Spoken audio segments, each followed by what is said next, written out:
My name's Terrence Favors, and I'm in the class of 2009 studying International Affairs, concentration International Security Policy. Before I came to SIPA, I worked as a high school Spanish teacher outside of Denver, which is my hometown, Denver, Colorado, and I decided that I would kind of do a career change and wanted to get more into government and public service.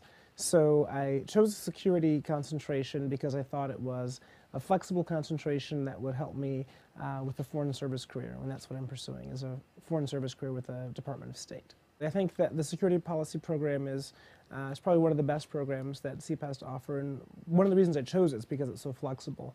And there's great staff, teaching staff that are on the faculty, especially some of the practitioners that come in.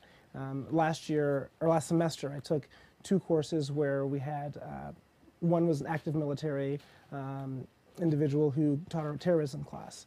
And then we had someone who was at a think tank in DC who came in to teach us about kind of defense planning as far as the administrative side and the bureaucratic side of the budgeting and the kind of comparing that with what the actual security needs are. So I think that it's been very interesting for me being a student at SIPA because there's so many practitioners who are teaching that really do give a realistic and very current perspective on what's going on. So it's not that we're just reading some kind of theory from 1,000 or 100 years ago. We're actually looking at what's going on right now and what are the skills that you need in order to really be able to address these problems and work in the field.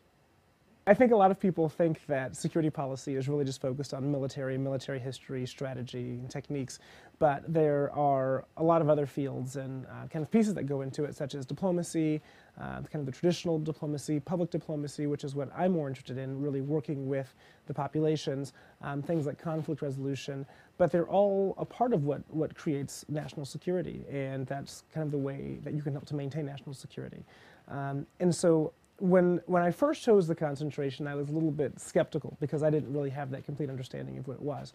But as I started looking at the courses that were offered and the way that the concentration requirements are set up, that there was really so much flexibility.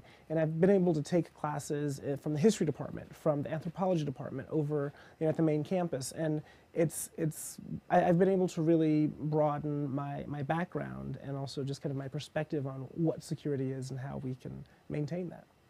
As a part of my fellowship from the State Department, I actually did an internship at the U.S. Embassy in Guatemala City.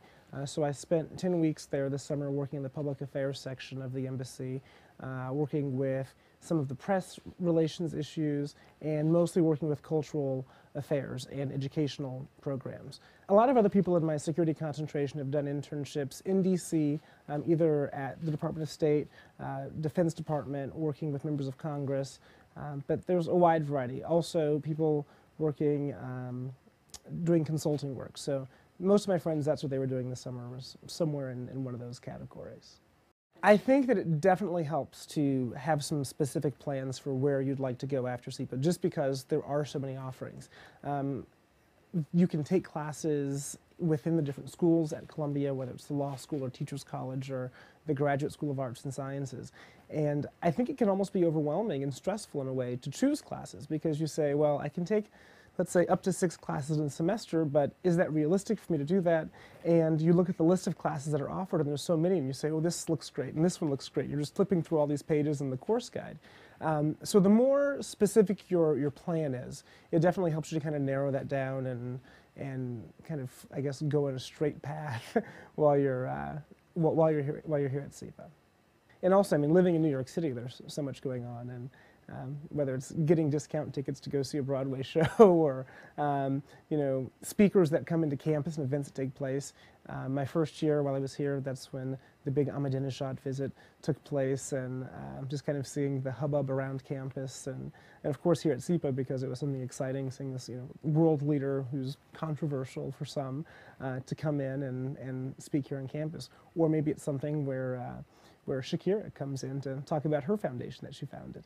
And she didn't sing, but we were disappointed by that. But that was definitely another great experience to see what's going on in the world and how people are dealing with the issues that we talk about in the classroom, and that there's more than one way to handle it, whether it's through government, through NGOs, or through a celebrity who starts a foundation to deal with poverty and nutrition for children. During the year, as I was putting in applications for graduate school, one of the common requirements that I saw was recommendation for a background in economics. And since I was a Spanish major for undergraduate, I had no economics background, and I took the minimum math requirements that I could while I was an undergrad. So one thing I did do was go to one of the local community colleges and take an economics course. And it was definitely helpful.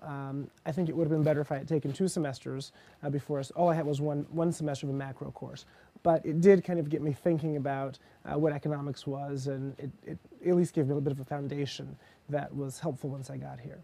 And I really didn't have a strong quantitative background, so I think doing a little bit more preparation with that would have been great. But you know, we did have math camp during our orientation that was offered here at SIPA, and that was definitely helpful to kind of brush up on the math skills that I probably hadn't really used since high school.